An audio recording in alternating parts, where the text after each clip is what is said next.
Do alto do Morro do Corcovado, Febrônio podia ver a cidade do Rio de Janeiro à distância. As esquinas apertadas da cidade e os sons cotidianos estavam distantes. Ali, apenas a mata e o silêncio. No início do século, alguns poucos anos antes, havia sido construído um hotel, um mirante, uma estrada de ferro que cortava a mata, e famílias costumavam ir até ali aos finais de semana para fazer passeios ao ar livre. Mas não era para isso que Febrônio estava lá. Em fevereiro de 1927, meses antes dos assassinatos pelos quais Febrônio acabaria sendo preso, ele estava no meio da mata do Corcovado para um duelo. E ele estava preparado, uma faixa amarela na cintura e uma espada em punho. Em um sonho, teria tido uma revelação divina. Nas palavras dele, num inquérito de um mês depois, ele disse, abre aspas,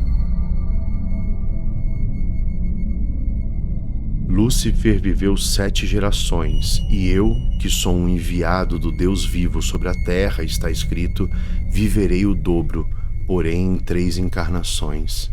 E vai daí certamente por despeito que nasceu entre nós uma inimizade digna de ser assinalada.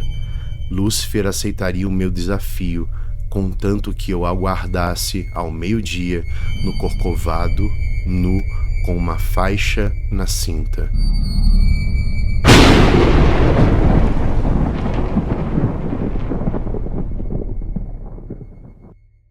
Se Febrônio imaginava o Corcovado como um lugar propício para um duelo sagrado, essa ideia não era assim tão nova. O navegador florentino Américo Vespúcio, lá no século XVI, apelidou o morro do Corcovado de Pico da Tentação. Era uma referência direta à passagem bíblica do capítulo 4 do livro de Mateus, que diz assim: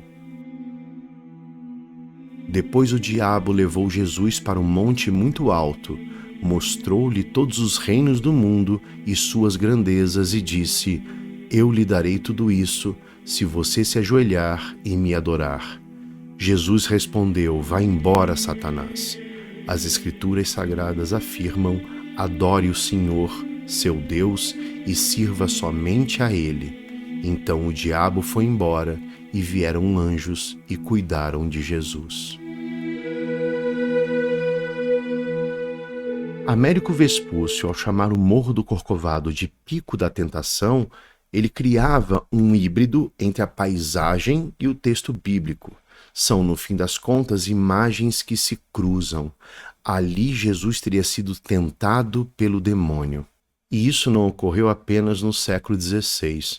Nos primeiros anos do século XX, o padre francês Pierre-Marie Bois, em missão ao Rio de Janeiro, ele expressou o seu desejo de ver construída no morro uma imagem de Jesus Cristo.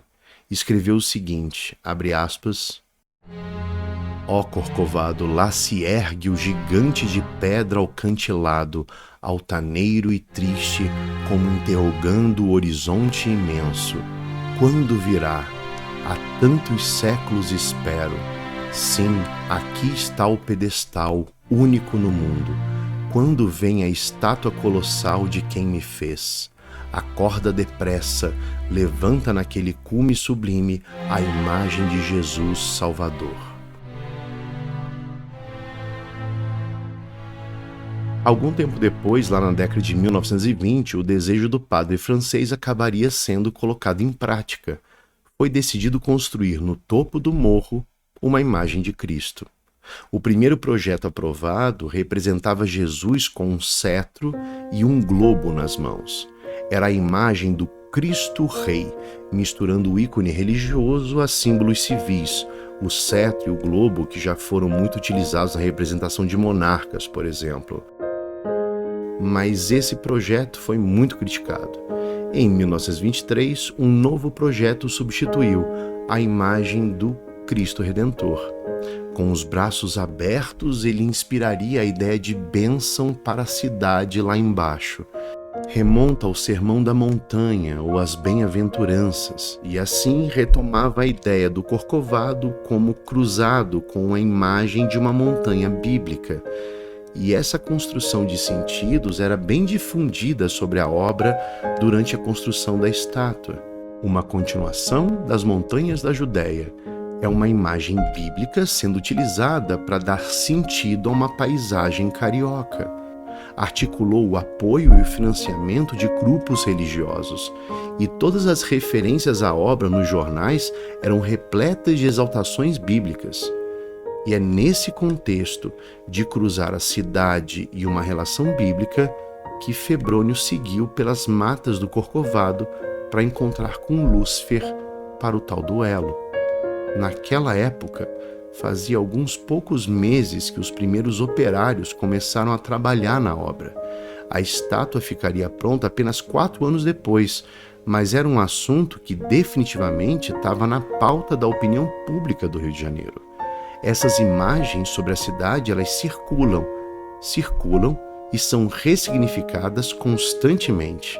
A elas são atribuídos novos sentidos e imagens, são cruzados uns com os outros. Quando Febrônio sobe o Corcovado para duelar com Lúcifer, ele está levando essas imagens a um extremo, utilizando elas como um extremo de literalidade. As imagens que ele utiliza para dar sentido ao Rio de Janeiro e mesmo aos assassinatos que ele vai cometer alguns meses depois. Ele reorganiza essas tantas imagens sobre a cidade que estavam circulando, e nessa reorganização dava sentido a si mesmo. Ele, um escolhido de Deus que deveria proteger a humanidade dos ataques do demônio, acabou sendo capturado no Corcovado. Segundo ele, a polícia o prendeu antes que pudesse vencer Lúcifer. Ele foi inquirido pelas autoridades policiais e pouco tempo depois estaria solto nas ruas do Rio de Janeiro novamente. Alguns meses depois disso, retomaria a missão que considerava divina. Em breve, se tornaria um assassino serial que mataria 2 crianças no Rio de Janeiro.